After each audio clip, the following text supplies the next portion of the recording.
In today's video, I'll be sharing with you 2 ways to use one small die set to create a big impact.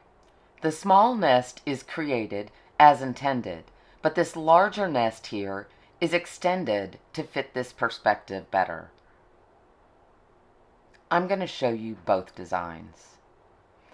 Here's the Nestled Whimsy die set. The small nest with eggs, along with this small stamp set, is the Mini Delight that's just released. The decorative lantern is also a new die set just released, along with this Branching Out Stencil.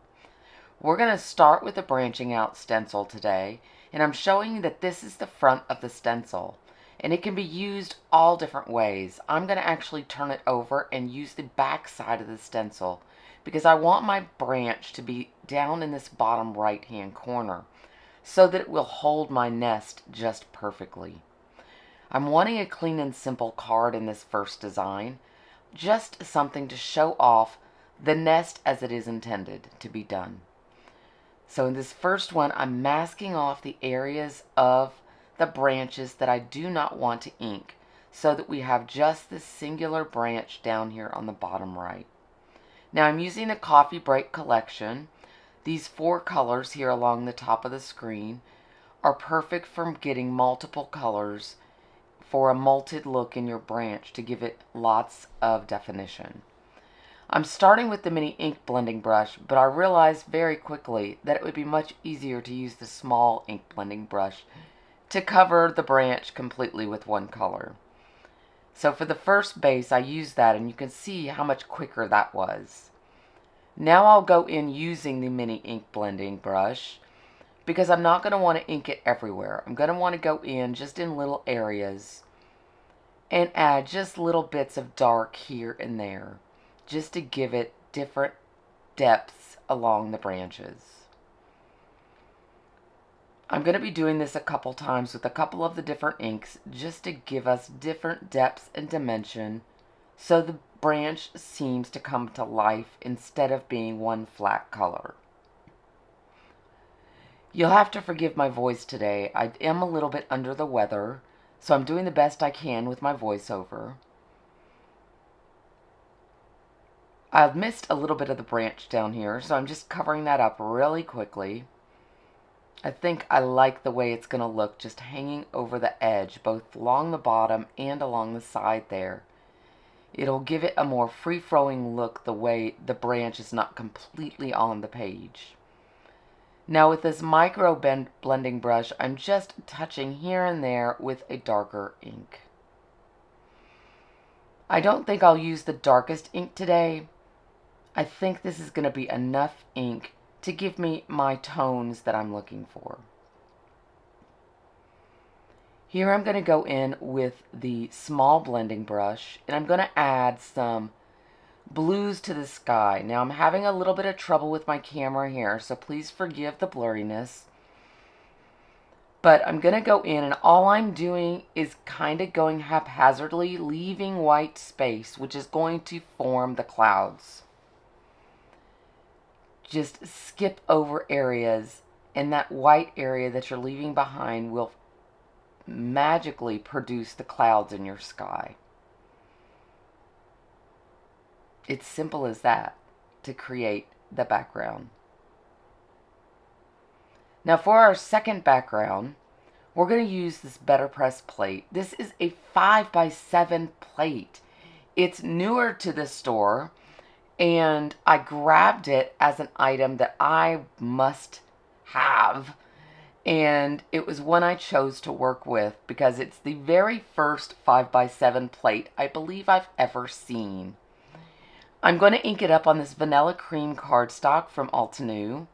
I'm just going to tape these pieces just barely in the corners because I'm going to want to use this entire piece of cardstock.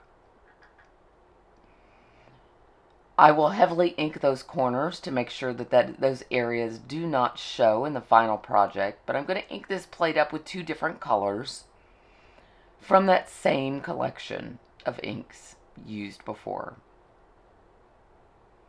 This one here, I noticed it wasn't covering completely, so I went ahead and rubbed the whole entire panel here This is a lot of real estate on this plate, and I love this because you can get a 5x7, but you can do all your smaller cards as well. So after running it through the Platinum 6, I've got my pressed paper here with my wood grain. Now I'm going to jazz this up by inking the edges to give it a more wood grain feel, by giving it some dimension, by adding that darkness to the edges. I feel like this gives it more of a real life wooden feel to it. Kind of going a little darker in where those knots are along the edges. I really like the way this looks. Now right here along the bottom, there's a little tiny bit of paper that did not get pressed. I'll just go a little heavier handed on that, and none will be the wiser. No one will even realize it wasn't pressed in the original press. I'm going to go in with the Espresso here, which is that darkest color in that color family. And this is where I'll just touch a little bit here and there, especially along that bottom edge. But I'm going to go in here on the knots a little bit extra, the corners, just giving us a little extra definition in areas to give it more of an impact on this panel. I really love the way that turned out. Now if you notice, this bird's nest is very small. It's Mini Delight. It's supposed to be small. Now my bird I'm wanting to use here is quite large. So when I looked at it, I realized I'm going to want to make it different. I'm going to want to adjust the size. So that's really what my focus of the video is today, is showing you how I'm going to snip it and change it to create the larger bird's nest. You can always adjust your dies and make them your own. And this small nest does not have to stay small. We can make it larger just by cutting extra dies, snipping them with our scissors, and making them our own. I'll first show you how to actually ink and assemble the small die. Then I'll show you how I assembled the larger one. I cut the background piece out of a darker piece of paper, and I'm going to ink the farther back pieces in a darker color, the middle piece in a medium tone, and then the front pieces in a lightest tone. So I'm going to start with the lightest tone. That way we don't have to clean our blender brushes as we go along. I'm just going to ink little portions of this because I want to keep the lighter paper showing as well. That extra piece there on the bottom is just going to be a back layering piece that I'm going to show you how I did to give it a little extra dimension. Here again with this medium ink, I'm going a little heavier handed in areas just to give it some extra texture. And then on this background piece, we're going to darken all of the edges with this dark espresso. That's going to give us a landing of all of the nest pieces. For the eggs, I'm going to use the lightest color, and on this, I did wipe my blender brush off on a microfiber cloth to clean the bristles before going to the lightest ink. To easily assemble this, I'm just going to use my Sweet Petunia glue press and attach these pieces as so.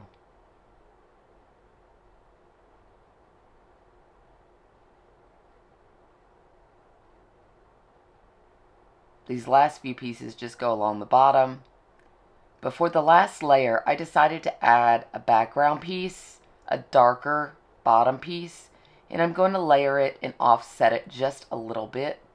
I'm going to line these two pieces up together, offset, and then we'll attach it to the nest. This is not in the instructions. This is just a little extra thing I did to give it a little extra dimension.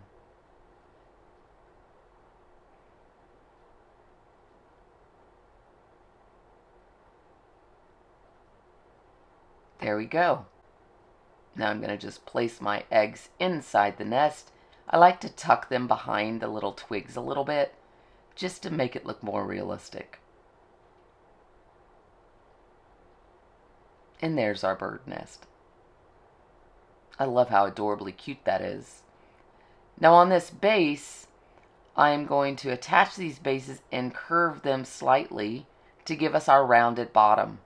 This is extending the nest so that it'll fit the perspective of the larger bird. Now here I'm clipping an inside piece there, and I'm checking to see where this is going to lay so I know where to clip it more. I don't want those pieces going up into the middle of the nest. I want that area to be where my eggs are. So I'm just clipping it a little bit so the area on the inside of the nest is not covered with all of those twigs. And then I'm assembling it similar to the first one. So you're really just cutting away the pieces that you don't want. You can always add them later back to the nest to fill it in. Don't ever be afraid to cut your dies and create something of your own. This worked perfectly for the size I wanted to match the bird that I wanted to use in my project. And it all worked perfectly on the 5x7 size background. I actually have better luck selling my 5x7 cards than I do my A2 size cards. So I was really happy when I saw the 5x7 background.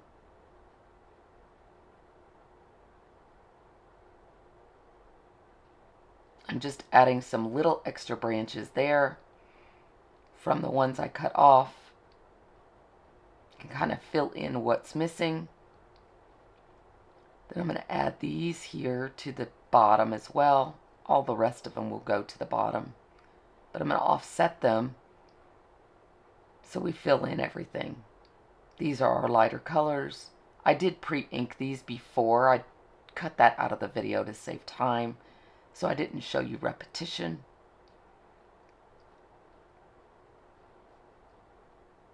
And then this last piece was curving up just slightly, so I decided to cut it and separate it in the center.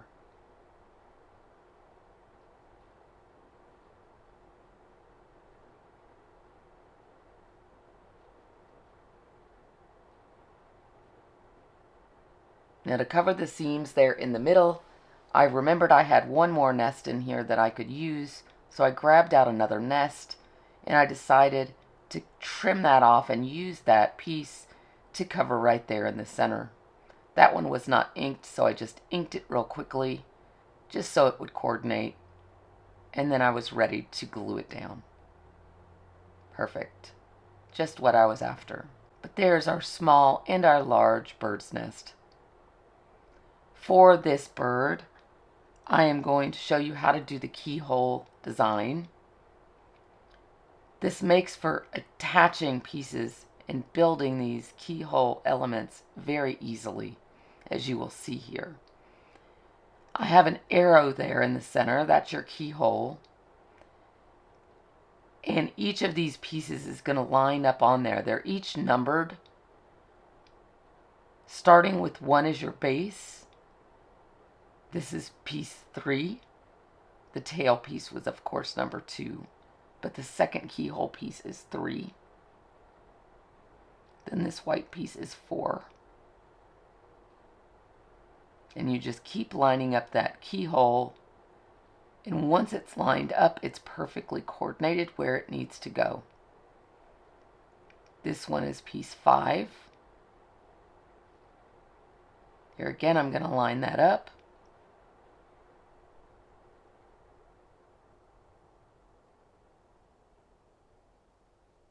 Got that arrow still there, very present. Then this piece lines up exactly with piece 5, and it covers up that keyhole, so no one would know it was ever even there.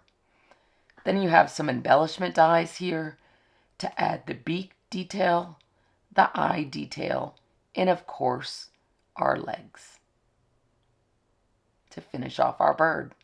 And that makes it for a really easy assembly. Just search keyhole on the website and you'll get to see all the other keyhole designs. So now I'll just add this to my nest and it's perfectly proportioned. So now all of these need is sentiments. I'm a little tongue twisted. So this little stamp here in the stamp set that coordinates with the nest, I will use right here. And then in the Versatile Greetings 3 die set, I wanted this to be a masculine card, so I'm just going to make it a just because card, which could be used anytime. So here it is.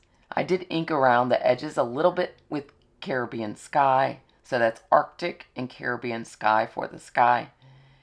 And then here is our Just Because card. All the links for everything will be down below, and thank you for stopping by today.